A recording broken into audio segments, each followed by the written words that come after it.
Welcome back to Threads of Kindness. Today, we explore 3 unforgettable stories of strength, pride, and the unexpected. A drunken Karen is arrested for her own actions, a controlling grandmother's plans are disrupted, and a Christmas tradition prompts a fiancé to reconsider her future. Each story takes an unexpected turn, revealing the complexities of human relationships.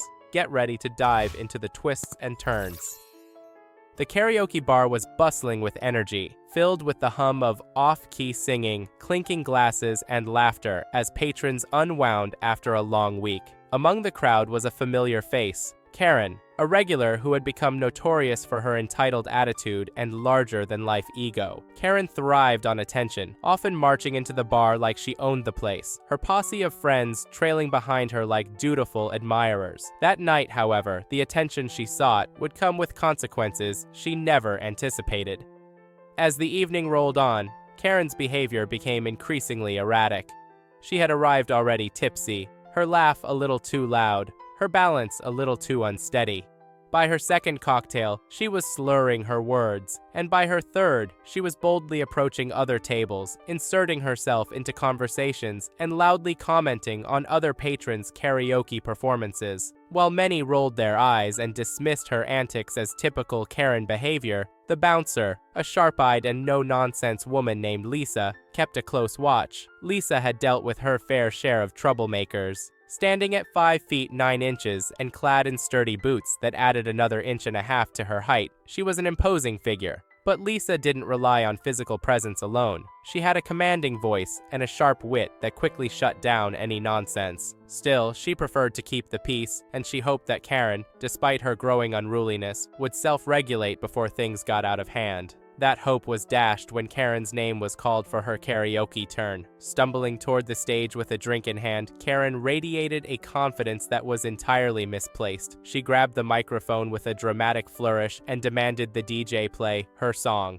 The DJ, a patient man who had grown accustomed to catering to overly enthusiastic performers, queued up the track. But before Karen could belt out the first off-key note, Lisa approached the stage. "Karen, I'm cutting you off," Lisa said firmly. "You've had too much to drink, and you're causing a disturbance." Karen froze, her microphone hovering mid-air as the crowd's attention shifted to the unfolding drama. "Excuse me?" she said, her voice dripping with incredulity. "I'm fine. I'm here to sing my song, and you're not going to stop me." Lisa's expression didn't waver. "You're done for the night. Step down from the stage."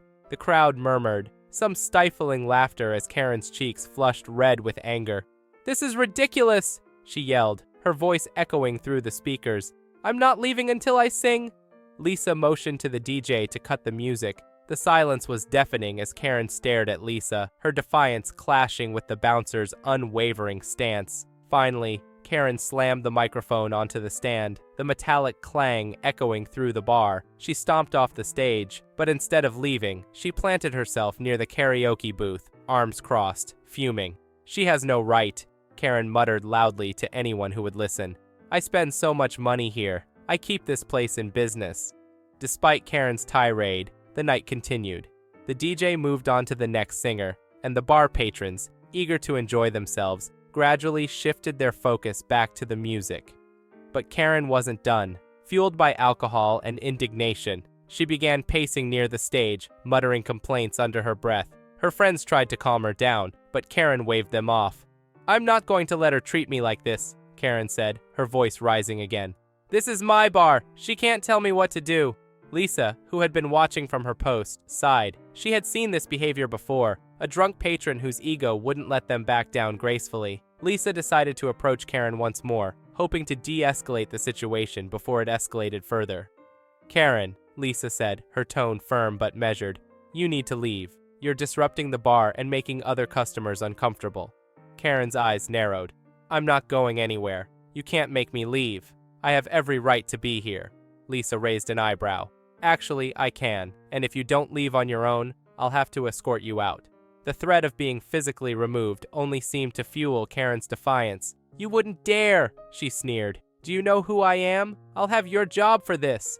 At that moment, Karen's indignation boiled over into outright hostility. She stepped closer to Lisa, pointing a finger at her chest. "You're just a power-tripping nobody," Karen spat. I bet you love bossing people around because it's the only thing you're good at. Lisa didn't flinch.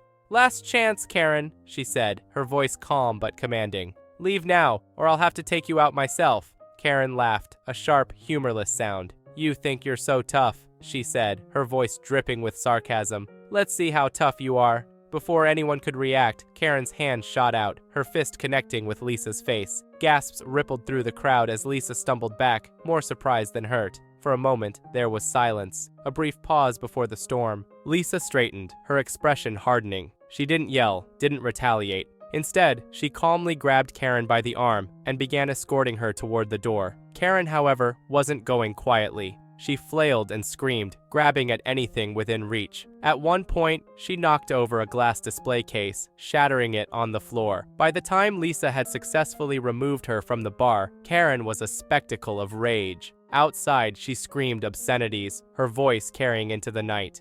You assaulted me, she yelled at Lisa. I'll have you arrested. Just you wait. Lisa crossed her arms, unimpressed. If you feel that strongly, call the police, she said, her tone laced with sarcasm. Make sure you tell them where to find me. Karen, determined to have the last word, whipped out her phone and dialed 911. As the faint sound of a dispatcher's voice reached Lisa's ears, she couldn't help but shake her head. This was far from over, but little did Karen know. Her night of defiance was about to take a turn she'd never see coming. The stage was set for a confrontation far more dramatic than any karaoke performance. Karen paced furiously outside the bar, her phone glued to her ear as she recounted her version of events to the 911 dispatcher. Her voice was loud, slurred, and brimming with entitlement as she claimed to be the victim of an unprovoked attack. That bouncer assaulted me, she shouted into the phone, her words carrying across the parking lot. I want her arrested right now. Send someone immediately. Inside the bar, Lisa leaned against the doorframe, arms crossed, watching Karen's theatrics with a mix of amusement and exasperation. This wasn't her first encounter with a difficult customer, but Karen's audacity was on another level. She knew the truth would come out as soon as the police arrived, and she had no intention of letting Karen's antics ruin the night for everyone else. Lisa turned to the DJ and gestured for him to continue the music, ensuring the bar patrons could return to their karaoke-filled revelry. Within minutes, the piercing wail of police sirens broke through the night. 2 squad cars pulled into the parking lot, their red and blue lights casting an eerie glow on the scene. Karen immediately straightened, adopting a self-righteous air as she waved her arms dramatically to flag them down. It's about time you got here, Karen exclaimed as the officers approached. Her face was flushed, not just from alcohol, but from the fury that had been simmering since her confrontation with Lisa. She assaulted me, Karen jabbed a finger in Lisa's direction. I want her arrested right now. The officers, a seasoned duo named Officer Ramirez and Officer Clark, exchanged a glance before turning their attention to Lisa, who had stepped outside to greet them. Lisa's demeanor was calm, her posture relaxed, as if she had been through this routine more times than she could count. Evening, officers, Lisa said with a nod. Let me guess, she called about me. Officer Ramirez raised an eyebrow. That would be correct. She's claiming you assaulted her. Lisa chuckled dryly. Of course she is. But if you'll let me explain, I think you'll find her version of events doesn't hold up. Before the officers could respond, Karen cut in, her voice shrill. Don't listen to her lies. She grabbed me and threw me out for no reason. I wasn't doing anything wrong. Officer Clark turned to Karen, his expression unreadable. Ma'am, we'll hear both sides. Please calm down while we gather the facts. Lisa crossed her arms and met Karen's glare with a steady gaze. I'll gladly tell you what happened, she said, and I've got witnesses inside who can back me up. Karen scoffed. Witnesses? They're all drunk. They'll just lie for her. Ignoring the interruption, Officer Ramirez gestured for Lisa to continue. Lisa explained how Karen had been causing a disturbance, refused to leave when asked, and escalated the situation by punching her in the face. I only put my hands on her after she hit me, Lisa clarified. And even then, it was just to escort her out of the bar. As Lisa spoke, several patrons stepped outside to corroborate her story. One by one, they described Karen's erratic behavior, her refusal to leave, and the moment she lashed out at Lisa. One witness even mentioned Karen's threat to call the police, noting the irony of her actions. Karen's face turned crimson as the weight of the testimonies began to sink in. They're lying, she shouted, her voice cracking. They're all against me! Officer Clark held up a hand to silence her. "Ma'am, please calm down. We'll get to the bottom of this." Meanwhile, Officer Ramirez turned to Lisa. "Do you have security cameras here?" Lisa nodded. "Absolutely. The footage will show everything." Karen's confidence faltered as Officer Ramirez followed Lisa inside to review the surveillance tapes. Left outside with Officer Clark, Karen tried to regain control of the situation, her tone shifting from aggressive to pleading. "You don't understand," she said, her voice trembling. "She humiliated me in front of everyone. I just wanted to sing my song. Is that so wrong?" Officer Clark's expression remained impassive. "Ma'am, we'll let the evidence speak for itself." When Officer Ramirez returned, his face was a mask of professional detachment, but there was a glint of finality in his eyes. "We've reviewed the footage," he announced. "It's clear that Ms. Lisa acted within her rights as a bouncer. She didn't assault you. You hit her first." Karen's mouth opened and closed like a fish out of water, her protest dying in her throat. The smug confidence she had displayed earlier had crumbled entirely, replaced by panic and desperation. But she provoked me," Karen stammered. "She was being unfair. You can't just let her get away with that." Officer Ramirez sighed. "Ma'am, I'm afraid the only person who committed a crime here is you. You're under arrest for assault and destruction of property." Karen's eyes widened in disbelief. "What? No! You can't do this! I didn't do anything wrong!" Ignoring her protests, Officer Ramirez gestured for her to turn around. Karen resisted, her shrill cries echoing through the parking lot as the officers handcuffed her. "This isn't fair," she wailed. "I'm the victim here." The bar patrons, who had gathered to watch the spectacle, exchanged knowing looks, some smirking at the dramatic irony of the situation. Lisa, standing near the door, watched impassively as Karen was led toward the squad car. As the officers secured Karen in the back seat, Lisa approached Officer Ramirez. "Thanks for handling this," she said. "I'm just glad it didn't escalate further." Officer Ramirez nodded. "You handled yourself well. If she tries to make more trouble, let us know." With that, the officers drove off, leaving the bar to return to its usual rhythm. Inside, the patrons cheered for Lisa, who gave a small, tired smile in response. Despite the drama, she felt a sense of satisfaction. Karen's night of entitlement had ended in a lesson she wouldn't soon forget. But as the bar's energy returned to normal, Lisa couldn't shake the feeling that Karen's drama might not be entirely over. People like her rarely learned their lesson the first time. For now, though, the bar was safe, and Lisa could enjoy the rest of her shift in peace, at least until the next Karen crossed her path. As the squad car's taillights disappeared into the night, the patrons inside the bar clinked glasses and toasted Lisa. Some joked about the scene that had just unfolded, marveling at Karen's audacity. Others approached Lisa to thank her for maintaining her composure and ensuring the bar remained a safe space. Despite their gratitude, Lisa couldn't completely relax. Years of experience had taught her that entitled people like Karen often had a way of circling back, unwilling to admit defeat. Lisa returned to the bar, pouring drinks and chatting with customers, but the lingering tension from the earlier incident gnawed at her. She replayed Karen's outburst in her mind, the erratic accusations, the brazen refusal to leave, and her ultimate meltdown. Lisa knew this wasn't just the result of alcohol. Karen's behavior hinted at a deep-seated sense of privilege and a complete inability to accept responsibility. It was the type of personality that didn't just disappear after one night in the drunk tank. The regulars, who had seen their fair share of drama, began speculating about Karen's fate. "You think she'll try to sue or something?" one patron asked, half-jokingly. Lisa shrugged. "Who knows? People like her tend to double down when they're called out. But I'm not worried. We've got the footage, and the law's on our side." Still, she couldn't ignore the possibility of Karen making an attempt to escalate things. Entitled individuals often found ways to turn even the most clear-cut situations into prolonged battles. Lisa made a mental note to speak with the bar's manager about documenting everything from the night, just in case Karen decided to involve lawyers or lodge a formal complaint. The night wore on, and as the clock ticked closer to closing time, the earlier commotion seemed like a distant memory. The karaoke machine was back in full swing, with a new group of patrons belting out a surprisingly decent rendition of Sweet Caroline.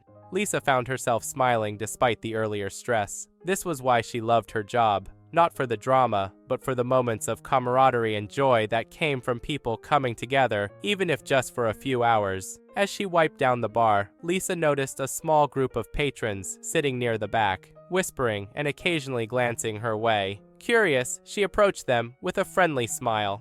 "Everything okay over here?" she asked. One of them, a young woman with bright red lipstick, leaned in and lowered her voice. "We just wanted to say, you handled that Karen like a pro. My friend works in retail, and she deals with people like that all the time. Not many people know how to keep their cool the way you did." Lisa chuckled, a hint of exhaustion in her voice. "Well, let's just say it's not my first rodeo." The group laughed, and Lisa returned to her work, her spirits slightly lifted.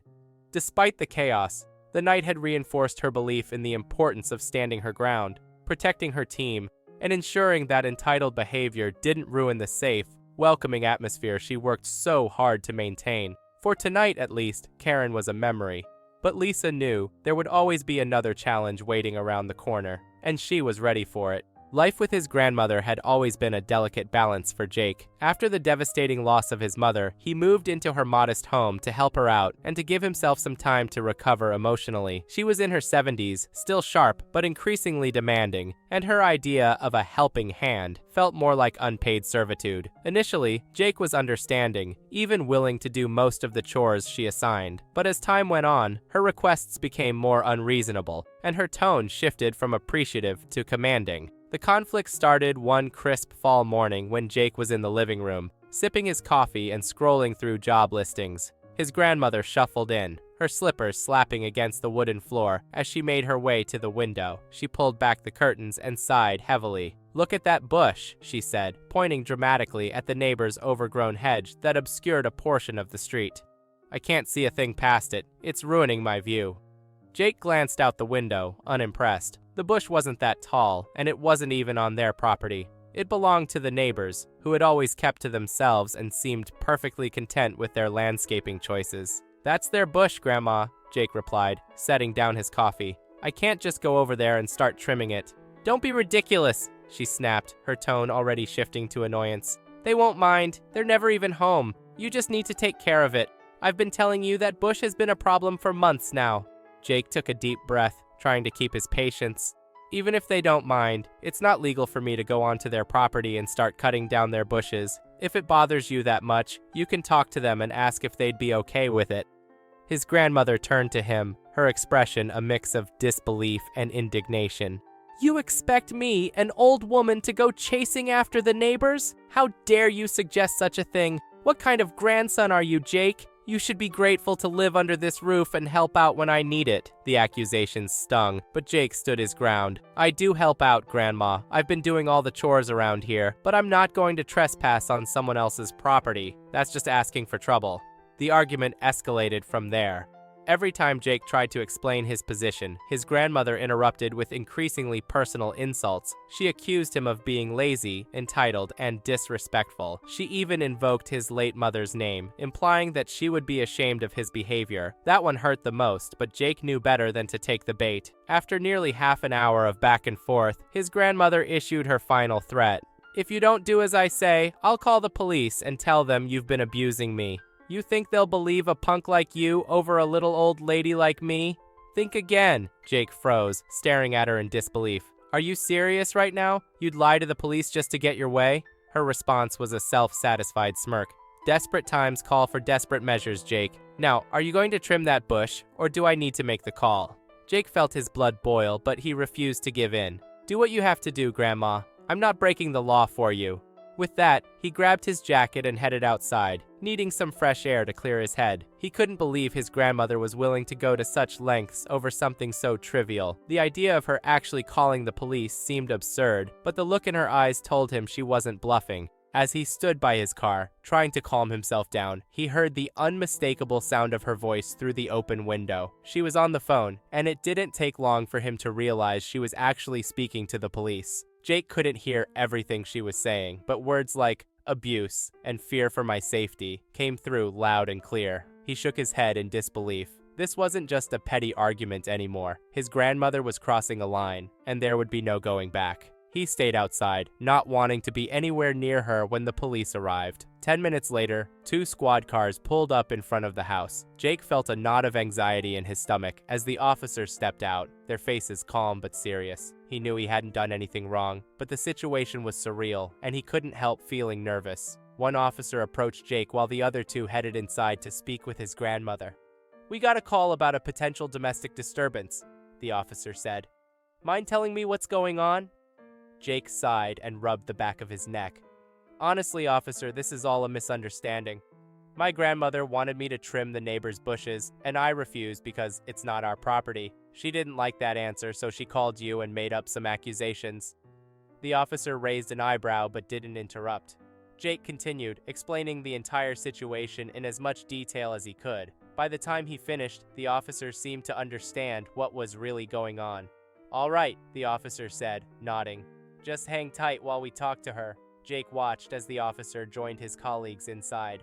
He could hear snippets of his grandmother's voice, still loud and indignant, though the words were muffled. He hoped the officers would see through her lies, but he couldn't shake the feeling of dread in the pit of his stomach. When the officers finally emerged, their expressions were a mix of exasperation and amusement. One of them walked over to Jake while the others stayed behind to give his grandmother a stern talking to. "We've dealt with cases like this before," the officer said, a hint of sympathy in his voice. "It's clear there's no abuse happening here. She's just upset about the bushes and took it a little too far." Jake let out a relieved sigh. "Thank you for understanding. I didn't know what else to do." The officer gave him a small smile. "We're advising her to drop the issue and leave you alone about it. But for your own peace of mind, you might want to stay somewhere else for a few days." Jake nodded, knowing the officer was right. As much as he wanted to stay and prove a point, it wasn't worth the stress. It was time to start thinking about his own well-being, even if it meant leaving his grandmother to deal with the consequences of her actions. As the police cars pulled away, leaving Jake standing in the driveway, he felt a mix of relief and frustration. The officers had seen through his grandmother's lies, but the fact that she had gone to such lengths to manipulate the situation left him shaken. It wasn't just about the bushes anymore. It was about control, power, and the toxic dynamic that had been brewing between them since he moved in. Jake decided to take the officer's advice and stay somewhere else for a while. He grabbed a duffel bag and packed it with essentials, clothes, toiletries, his laptop, and a few keepsakes he didn't want to leave behind. As he zipped up the bag, he could hear his grandmother muttering angrily in the next room, her voice a constant reminder of the tension that now defined their relationship. Before leaving, Jake took one last look around the house. It wasn't just a place to him, it was a symbol of his late mother's love and his connection to family. But the toxicity under its roof had become unbearable. With a heavy heart, he walked out the front door, throwing his bag into the back seat of his car. As he backed out of the driveway, he glanced up at the house and saw his grandmother standing in the window, her expression unreadable. Was it regret, anger, triumph? Jake didn't know, and at that moment, he didn't care. He needed space to think and breathe. Jake's first stop was his friend Marcus's apartment. Marcus was the kind of friend who always had an open couch and a fridge stocked with enough snacks to sustain an impromptu visit. When Jake arrived, Marcus greeted him with a beer and a look of concern. "You okay, man? You look like you've been through the ringer," Marcus said, handing Jake the cold bottle. Jake sighed and sank into the couch. "You have no idea. My grandmother called the cops on me today because I wouldn't trim the neighbor's bushes." Marcus blinked in disbelief. "Wait, what? She actually called the police? Over bushes?"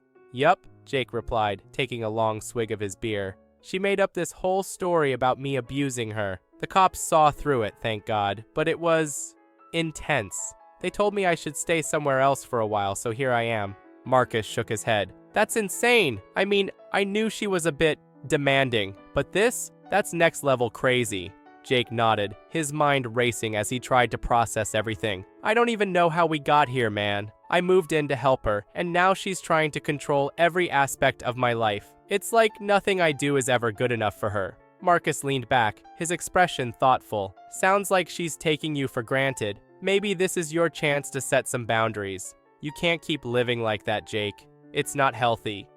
Jake knew his friend was right. The problem was figuring out how to move forward. He didn't want to abandon his grandmother, especially after everything they'd been through as a family, but he couldn't keep sacrificing his own well-being to appease her. The next few days were a blur. Jake stayed with Marcus, spending his time job hunting and trying to piece together a plan for the future. He spoke to a couple of other friends and even considered reaching out to his uncle, who lived a few towns over, for advice. Everyone seemed to agree on one thing: Jake needed to stand up for himself.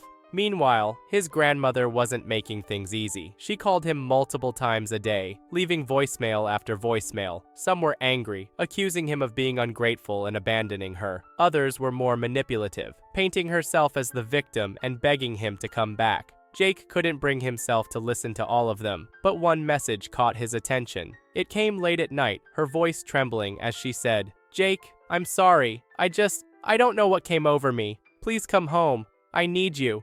For a moment, Jake felt a pang of guilt.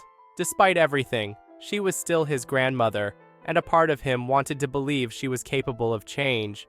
But the rational side of him knew that an apology wasn't enough. They needed to have a serious conversation about their relationship and set clear boundaries if he was ever going to return. Jake decided to visit the house a few days later, hoping to find his grandmother in a calmer state. When he arrived, she was sitting in her favorite chair, knitting a scarf as if nothing had happened. She looked up when he walked in, her face lighting up with a mixture of relief and smug satisfaction. "You're back," she said, setting down her knitting. "I knew you'd come to your senses." Jake stood in the doorway, his arms crossed. "I came to talk, Grandma. We need to clear the air about what happened." Her smile faltered, and she shifted uncomfortably in her seat. "I already apologized, Jake. Let's not drag this out any longer than it needs to be." "It's not that simple," he replied, his tone firm. "You called the police on me, Grandma. You lied to them. Do you realize how serious that is?" She waved a hand dismissively. "Oh, don't be so dramatic. I was upset. I didn't think they'd actually believe me." Jake stared at her, stunned by her nonchalance. "That's your excuse? You didn't think they'd believe you? You put me in a position where I could have been arrested, and you're acting like it's no big deal." Her expression hardened. "Don't raise your voice at me, young man. I've done more for you than you'll ever understand. All I ask is a little respect." "Respect is a two-way street, Grandma," Jake shot back. "You can't treat people like pawns and expect them to stick around. I'm done being your doormat. If you want me to come back, things need to change." For the first time, his grandmother looked genuinely taken aback. She opened her mouth to respond but closed it again, her eyes narrowing as she studied him. Jake couldn't tell if she was processing his words or planning her next move, but he didn't wait to find out. "I'm staying with Marcus for now," he said, turning toward the door. "Take some time to think about what I said. If you're ready to have a real conversation, you know where to find me." With that, he walked out, leaving his grandmother alone with her thoughts. It wasn't the resolution Jake had hoped for, but it was a start. For the first time in years, he felt like he had taken control of his life, and no matter what happened next, he knew he was on the right path. As Jake drove away from his grandmother's house, a sense of liberation washed over him. It wasn't easy to leave her sitting there, but he knew it was necessary. Her behavior wasn't just controlling, it was toxic, and Jake was determined to break free from its grip. For the first time in a long while, he allowed himself to hope for a better future, one where he wasn't constantly walking on eggshells. The days that followed were a mix of relief and uncertainty. Staying with Marcus provided Jake with a temporary refuge, but he knew he couldn't live there indefinitely. He spent his days scouring job listings and searching for apartments. Jake's determination grew stronger with every passing hour, fueled by the desire to carve out a life that was truly his own. Despite his resolve, the conflict with his grandmother lingered in the back of his mind. She continued to call and leave voicemails, oscillating between anger and sadness. In one message, her voice was sharp and accusatory. "You think you're so grown up, but you're just a selfish boy," she said. In another, she was tearful and pleading. "Jake, I'm old, and I need you. Please come back." Jake listened to these messages with a heavy heart, but refused to let them sway him. He reminded himself of the officer's words. Sometimes, stepping away is the best way to protect yourself. Still, he couldn't shake the guilt entirely. The bond they once shared was deeply ingrained, and he struggled to reconcile the love he felt for her with the pain she had caused him. A week later, Jake received an unexpected call from his uncle, David. His uncle lived a few towns away and had always been a steady presence in Jake's life, though they weren't especially close. "I heard what happened," David said after exchanging pleasantries. "Your grandmother's been calling me too. She's pretty upset, but I wanted to check on you. Are you okay?"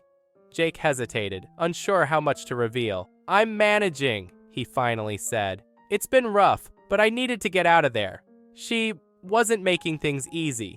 David sighed heavily. "She's always been a strong personality, but I had no idea it had gotten this bad. Look, Jake, you don't have to go through this alone. If you need a place to stay or someone to talk to, my door's always open. The offer was genuine, and it meant more to Jake than he could express. Thanks, Uncle David. I'll think about it. Right now, I'm trying to figure out my next steps. Take your time, David said. But remember, you have family who cares about you. Don't let her behavior make you feel isolated. The conversation left Jake feeling more grounded. It reminded him that his grandmother's actions didn't define his worth or the love others had for him. With renewed determination, Jake threw himself into his search for independence. If nothing else, this experience taught him that sometimes the hardest decisions are the ones that lead to the greatest growth. Emma adjusted her scarf and checked her reflection in the frosty car window. This was it, her first Christmas with Dan's family. She had spent weeks preparing for this moment, picking out thoughtful gifts for each family member, including a small box of chocolates for the distant relatives she hadn't yet met. She wanted to make a good impression. This was her chance to show Dan's family how much she cared about him, and, by extension, them. When they pulled into the driveway of Dan's childhood home, Emma's nerves kicked in. The house was warm and inviting, covered in twinkling lights, and adorned with a festive wreath on the door. Dan, noticing her hesitation, gave her hand a reassuring squeeze. "You're going to love them," he said with a grin. "And they're going to love you." Emma forced a smile, though something about his tone seemed overly casual. She pushed the thought aside as they stepped into the house, greeted by the comforting scent of pine and cinnamon. Dan's family was warm and welcoming at first. His mother gave Emma a big hug, his father cracked a few jokes, and his cousins introduced themselves with bright smiles. For a moment, Emma thought this was going to be perfect. The evening started well enough. Emma handed out her carefully chosen gifts, receiving polite thank yous and a few genuine smiles in return. She was beginning to relax when Dan's younger brother Jake started handing out presents. The entire family had gathered in the living room, each person opening their gifts one by one, a tradition Dan had explained earlier. When Jake handed Emma a large box, the room grew noticeably quieter. She unwrapped the box with anticipation, her fingers trembling slightly. Inside was a lump of coal. The room erupted in laughter. Emma blinked, not sure how to react. Was this a joke? Trying to play along, she chuckled nervously. "Oh, you got me," she said, forcing a smile as she glanced at Dan, who sat beside her. But Dan didn't say anything. Instead, he just laughed along with the others. Another box was passed to her, then another, and another. Each one contained the same thing: coal. By the 8th box, Emma's smile had faded. By the 12th, she was struggling to hold back tears. Dan's relatives kept laughing, slapping their knees as if this was the funniest thing they had ever witnessed. "It's tradition," Dan's Aunt Linda finally explained, wiping tears of laughter from her eyes. "Every newcomer gets coal for their first Christmas. It's just for fun." "Yeah," Dan added, his grin unwavering. "It's not a big deal. Don't take it personally." But it felt personal. Emma couldn't shake the sting of humiliation. Everyone in the room seemed to be watching her, waiting for her reaction. Even though they insisted it was all in good fun, she couldn't help but feel singled out. Worse, Dan, the one person she had expected to have her back, hadn't said a word to defend her. The laughter eventually died down, and the family moved on to the next round of gifts. Emma sat stiffly, her cheeks burning, trying to hide her discomfort. She didn't want to ruin the evening, but the weight of the coal boxes on the floor beside her felt symbolic, heavy, and oppressive. She excused herself to the kitchen, pretending to refill her glass of water. But the truth was, she needed a moment to compose herself. Dan found her a few minutes later. "Hey, you okay?" he asked casually, leaning against the counter. Emma turned to him, her voice trembling. "You didn't think to warn me about this tradition? I could have been prepared." "It's not a big deal," Dan said with a shrug. "Everyone gets the coal thing. It's just how they welcome new people. Honestly, you're overreacting." The words hit her like a slap. Overreacting. How could he not see how mortified she was? She bit her lip to keep from snapping at him, unwilling to cause a scene in the middle of his family's celebration. Instead, she took a deep breath and said, "I think I'm going to head home." Dan frowned. "Emma, come on. Don't let this ruin the night. It's just a joke." But Emma couldn't face another minute of sitting in that room, surrounded by people who thought it was acceptable to humiliate her for the sake of tradition. She grabbed her coat and walked out the door, her heart heavy and her mind racing. The drive home was a blur. Emma's hands gripped the steering wheel tightly as she replayed the night in her head. The laughter, the looks, Dan's complete lack of support. It all felt like a cruel joke. She had been so eager to be a part of his family, but now she wasn't sure she even wanted to try. By the time she reached her apartment, tears were streaming down her face. She collapsed onto the couch, the boxes of coal flashing in her mind. Was this how Dan's family truly saw her? A newcomer to mock? And why had Dan just sat there, laughing along with them? Emma stared at the ceiling, the warmth of the Christmas lights in her living room, doing little to soothe her. She had always envisioned her first holiday with Dan's family as a joyful milestone, but it had turned into a moment of clarity she hadn't anticipated. Something was wrong, very wrong. And it wasn't just about the coal. Emma sat in her quiet apartment, the festive lights reflecting off the window as her emotions churned inside her. She had never felt so exposed, so raw. The humiliation of the evening still burned in her chest, but the deeper ache came from Dan's reaction, or lack thereof. For the man who was supposed to stand by her, who had asked her to share a life together, his indifference had cut the deepest. Her mind replayed the events again and again. Dan's family's laughter echoed in her ears. But what hurt more was Dan's dismissive tone in the kitchen. "You're overreacting." It wasn't just the words, it was the way he'd said them. Like her feelings didn't matter, like he couldn't see, or refused to see, how much it had affected her. She thought back to all the times they had discussed marriage, building a life together, and starting their own traditions. Could she really move forward with someone who couldn't even acknowledge her pain? Emma sighed, rubbing her temples. She wanted to believe it was all just a misunderstanding, that Dan hadn't realized how much the tradition would hurt her. But the nagging thought crept in. What if this was a sign of something more? A knock at her door startled her. She hesitated, not ready to face anyone. But when the knocking continued, she reluctantly got up. Peeking through the peephole, she saw Dan standing there, hands stuffed in his coat pockets. His breath puffed out in small clouds against the cold night air. With a deep breath, Emma opened the door, but her posture remained stiff. "What are you doing here, Dan?" "I wanted to talk," he said, his tone softer than before. "Can I come in?" She stepped aside without a word, closing the door behind him. He lingered awkwardly near the entryway, his usual confidence replaced with a tentative nervousness. "Emma, I'm sorry," he began, his voice faltering. "I didn't realize how upset you were. I thought you knew it was just a joke." Emma crossed her arms, her gaze steady. "Dan, you saw me sitting there, humiliated, and you laughed along with them. Then, when I tried to talk to you about it, you brushed me off. How was I supposed to feel?"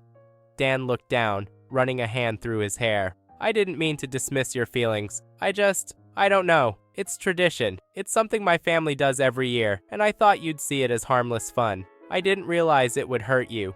"It's not just about the coal, Dan," Emma said, her voice breaking slightly. "It's about how you handled it, or didn't handle it. You didn't stand up for me. You didn't even try to understand how I felt. That's what hurts." He took a step closer, his expression earnest. "You're right, I messed up. I should have said something, done something. I was wrong to just go along with it and expect you to be okay. I hate that I made you feel like this." Emma searched his face, looking for sincerity. Part of her wanted to forgive him, to chalk it up to a mistake, but another part of her couldn't shake the unease that had settled in her chest. "Dan, do you really understand why this bothered me so much? Or are you just apologizing because you think it's what I want to hear?" His shoulders slumped. "I'm apologizing because I hurt you, and that's the last thing I ever want to do. I know I should have had your back. I should have warned you, stopped it, something. I get it now, Emma.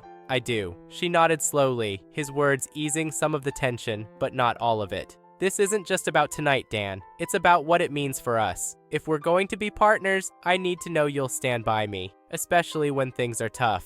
Tonight made me question if you can do that." His eyes widened, panic flickering across his face. "Emma, of course I can. I love you. I want to spend my life with you. Please don't let one stupid mistake ruin what we have." Emma looked away, her thoughts swirling. She loved Dan, but love wasn't enough if trust and support were missing. Tonight had been an eye-opener, a harsh but necessary glimpse into what their future could look like if they didn't address these cracks now. "Dan, I need time," she said finally, her voice steady despite the ache in her chest. "I need to think about what this means for us, for me." He reached out as if to take her hand but stopped himself, sensing her need for space. "Okay," he said quietly. "Take all the time you need. Just please don't give up on us." As Dan left, Emma closed the door and leaned against it, tears slipping down her cheeks. She wanted to believe his apology, to believe that this was just a one-time mistake. But deep down, she knew this wasn't just about the coal or even the laughter. It was about the kind of life she wanted, the kind of partner she needed. And that was something she couldn't decide in a single night. For now, she let herself feel the weight of the moment, knowing that the answers would come in time. Emma spent the next few days in quiet contemplation, avoiding calls and messages from Dan. Her apartment became a refuge, a place where she could unpack her emotions and sift through the implications of what had happened. The Christmas lights on her small tree twinkled softly, a stark contrast to the turmoil within her. She replayed the evening over and over, not to wallow in the pain, but to understand what it revealed about her relationship with Dan and herself. It wasn't just about the coal or the laughter. It was about respect, support, and partnership. Emma knew relationships weren't perfect, but the incident had exposed a deeper issue: Dan's inability to see her pain in the moment, to stand by her when she needed him most. It wasn't about the family's tradition. It was about how Dan had reacted to her vulnerability. As she journaled her thoughts, memories of their relationship bubbled to the surface, both the good and the troubling. There was the time Dan had supported her through a tough work project, staying up late to help her rehearse for a presentation. But there were also moments when his dismissiveness had left her feeling small, like the time he brushed off her concerns about a rude comment his friend had made at a dinner party. These weren't isolated incidents, they were patterns. Emma called her best friend, Rachel, someone who had always been her sounding board. Rachel listened intently as Emma recounted the events of the Christmas gathering, her voice tinged with frustration and hurt. "Emma," Rachel said gently, "this isn't just about a bad night. It's about what you want in a partner. If Dan can't step up now, when it's something so personal to you, what does that say about the future?" Emma nodded, tears prickling her eyes. "I know. That's what scares me. I thought I knew what our future looked like, but now I'm not so sure." Rachel's voice softened. "You deserve someone who sees you, who values your feelings, and who fights for you when it matters. Take the time you need to figure out if Dan is that person. But don't settle, Em. You're worth more than that." Those words lingered with Emma long after their conversation ended. She realized that this wasn't just about Dan. It was about her own sense of self-worth. For years, she had compromised in small ways, excusing Dan's occasional lack of empathy as quirks or oversights. But now, with the spotlight shining brightly on his inaction, she couldn't ignore the red flags. The following weekend, Dan asked to meet for coffee. Emma agreed, knowing she couldn't avoid the conversation forever. They sat across from each other in a small cafe, the hum of holiday chatter around them. Dan looked nervous, his hands fidgeting with his mug.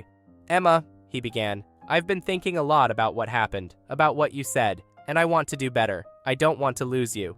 She took a deep breath, her hands clasped tightly in her lap.